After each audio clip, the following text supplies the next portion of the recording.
देखिए, constitution day है, देशवासियों को बधाई। दुनिया में जो भारत में आस्था विश्वास रखते हैं और जो भारतीय दुनिया यहाँ से जाके दुनिया में रह रहे हैं उनको भी मैं बधाई देता हूँ। देश के अंतिम पायदान के व्यक्ति को मुख्य धारा में जोड़ने के लिए जो कॉन्स्टिट्यूशन के प्रिम्बल में जो व्यवस्था है और जो अवसर की क्षमता है उसी का प्रयोग करके आज हम लोग यहाँ तक पहुंचे। मैं बधाई दूंगा, लेकिन मैं फिर याद दिलाना चाहता हूँ कि बाबा साहब अम्बेडकर ने कहा था कि संविधान कितना भी अच्छा क्यों ना हो, उसे चलाने वाले हाथ अच्छे नहीं होंगे, उनकी नीयत अच्छी नहीं होगी, उनकी नीति अच्छी नहीं होगी तो अंततः संविधान बुरा साबित होगा। मैं आज एक अच्छा कार्यक्रम किया गया, लेकिन साथ साथ मैं सरकार को याद दिलाना चाहता हूं कि संविधान मात्र एक किताब नहीं है। उसकी जो मान्यताएं हैं, उसकी जो विशेषताएं हैं, उसके प्रेम्बल में जो चीजें छिपी हुई हैं, उस प्रेम्बल पे भी काम करना पड़ेगा। Freedom of speech, freedom of expression, धार्मिक स्वतंत्रता, जो कि आज देश में जिसको कहीं कुचला जा रहा है, अवसर की क्षमता जिसको आज कुचला जा रहा है, और ऐसा जो विश्वास था कि देश में जो तमाम गैर बराबरी है, जो सामाजिक आधार पे चाहे आर्थिक आधार पे खत्म होगी, उसमें बहुत बड़ी खाई बनती दिखाई दे रही, खत्म नहीं हो रही। दो नई भाषाओं में भी आज लॉन्च हुआ है, संस्कृत और मैथिली भाषा में, कैसे देखते हैं? मगर क्या इससे कुछ बदलेगा?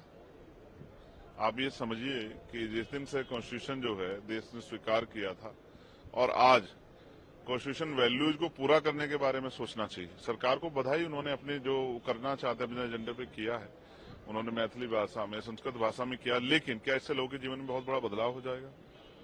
क्या संविधान के जो मौलिक कर्तव्य हैं उस पे सरकार खड़ी है? सिर्फ राशन देके लोगों की वोट्स से लेना, ये मैं समझता हूं कि ये आज के आजाद भारत के 75 साल बाद नहीं होना चाहिए था। आज तो हम हर घर तक सुख सुविधाएं और सम्मान का जीवन सभी तक। आज भी महिलाओं पर रेप अत्याचार नहीं होता, क्या आप बताओ? एनसीआरबी का डाटा इस बात गवाही है। आज भी देश में मूछे रखने पे, घोड़ी पे बैठने पे तमाम तरह की घटनाएं सामने आती हैं। तो क्या हम उन मॉरल वैल्यू तक पहुंच पाए जिसके संविधान ने कल्पना की थी, जिसके लिए संविधान सभा के लोगों ने, जो महत्वपूर्ण महान पुरुष थे जिन्होंने प्रयास किया था?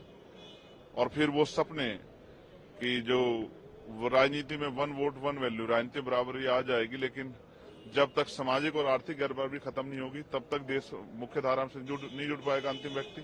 तो उसके साथ सरकार कहाँ खड़ी, ये भी सरकार को बताना चाहिए। चंद्रशेखर जी, संभल वाले मामले में पुलिस लगातार कार्रवाई कर रही है, कई लोगों को अरेस्ट किया गया है, तमाम जो एक्शन है वो जारी, क्या कहेंगे आप? देखिए, संभल में कल गया था, रास्ते में मुझे रोक लिया गया और मुझे बताया गया कि वहाँ लॉ एंड ऑर्डर की स्थिति अच्छी नहीं है। मैं एक रिस्पॉन्सिबल आदमी हूँ, इसलिए मैंने कहा ठीक है, लेकिन मैं सरकार से आग्रह करना था निर्दोषों पे कार्रवाई ना करे और इस घटना की पूरी जानकारी करे, इसके पीछे कौन है उसको खोज निकाले। वो कोई आदमी हो, सरकार का, विपक्ष का, उस पर ठोस कार्रवाई करे, क्योंकि ऐसी घटनाओं की अब जगह नहीं बची आजाद भारत में।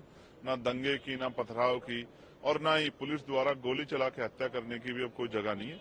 मैं समझता हूँ ये वॉल्यूशन है कॉन्स्टिट्यूशन का कि आप जो है गोली से जो है देश चलाना चाहते हैं, सरकार चलाना चाहते हैं। लोगों के अपने अधिकार हैं, वो संवैधानिक तरीके से जो है अपने आंदोलन करें। मैं हिंसा का समर्थन नहीं करता, लेकिन हिंसा की आड़ में गोली चलाकर जो है लोगों की जान लेना, मैं इसको भी सही नहीं मानता।